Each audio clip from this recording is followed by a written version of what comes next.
As useful as you make it. Teams are going to do different things. Obviously, resting the bodies amongst everybody, but just all what you put into it for these 10 days. Coming off of a game like we had in Chicago, 21-8-7, is that like the worst time for a break for a guy, coming off a good game like that, finding a rhythm, playing the minutes that you played? No, I think it's the best time. Because if you have a bad game, you probably tend to think about it a little bit more. It feels like a long time before you get to play again. So I think it's a good time. You guys will held 3 straight opponents below 100 points. What has really worked for you guys schematically on the defensive end? Not turning it over on offense helps a lot. Everybody's flying around, just making an extra effort for each other. We got bailed out a couple times with the offensive rebounding that we've given up, but I think it's just been, effort. As you guys get ready to put this road trip to bed, you were 2-1 on that trip, and the loss was by 1 point at the very end. Mm-hmm.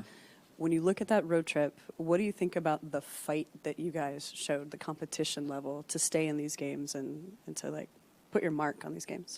Yeah, I think we're capable against anybody, regardless who we got out there, even the OKC game here, just whomever we have out there.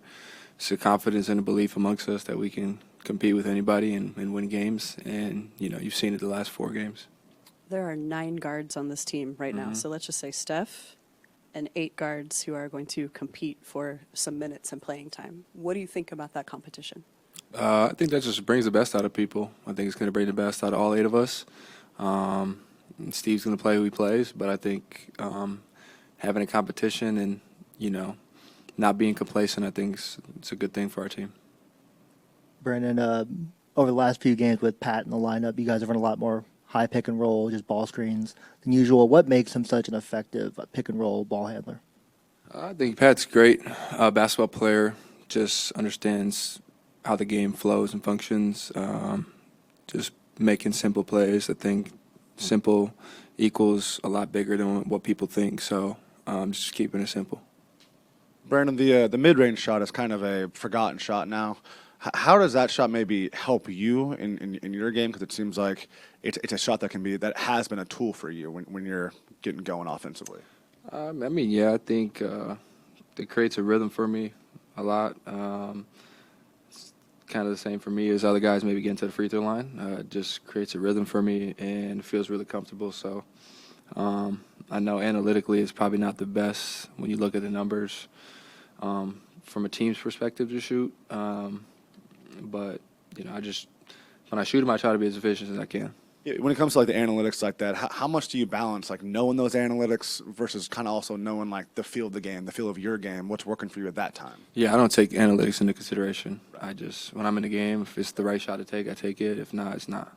Sure. Yeah.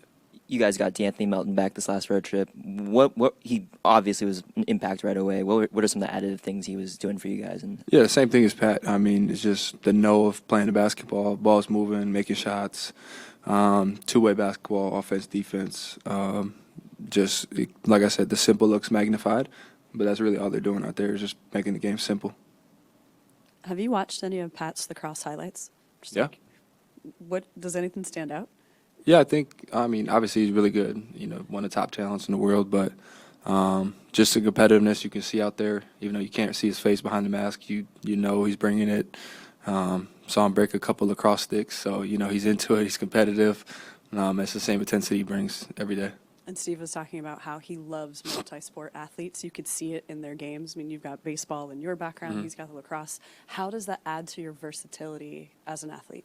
Yeah, I think it's different motor skills that you learn in each sport, whether it be football, baseball. I know for me it was big for my hand-eye coordination, timing, things like that. So I think when you play different sports growing up, it builds, different muscle groups, different motor skills, and I think when you have that, it helps you just kind of fit into any situation you're put in. You ever think about taking up lacrosse at all? No, never.